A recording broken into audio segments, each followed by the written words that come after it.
Big பாஸில் தீபாவளி கொண்டாட்டம் கோலாகலமாக நடந்து முடிஞ்சிருக்கு. இதில் எல்லாரும் செம்மையாக என்ஜாய் பண்ணாங்க.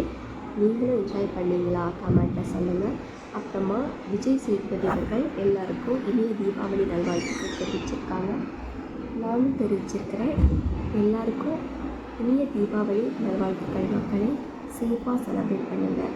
அப்புறமா நம்மளோட எலிமினேட் ப்ராசஸிங் போயிருக்கு. அதில் 2 பேரும் எலிமினேட் பண்ணணும்னு சொல்லியிருக்காங்க. அதில் வந்த நேம்ஸ் அரோரா, ரம்யா, ஆதிரை. என்னை பொறுத்த வரைக்கும் அரோராவும் ஆதிரையும் எக்ஸிட் ஆனால் நல்லாயிருக்கும் மக்களே. உங்களுக்கு யார் யார் எக்ஸிட் ஆகணும் அப்படின்னு நினைக்கிறீங்க கமெண்ட்டில் சொல்லுங்கள். அதுக்கப்புறமா இந்த லான்ச்சிங் ஒரு மூவி லான்ச்சிங் வந்துருக்கு மக்களே. அதுக்காக நம்ம குரு ஆக்டர் குரு வந்துட்டு பிக் பாஸ்க்குள்ளே வந்திருக்காங்க. ஸோ எல்லோரும் அவங்கள சூப்பராக வெல்கம் பண்ணுங்க. ஆக்டர் குருவும் ரொம்ப என்ஜாய் பண்ணார் பிக் பாஸ் வீட்டுக்குள்ளால். அன்றைக்கி எபிசோட் மிஸ் பண்ணிடாதீங்க.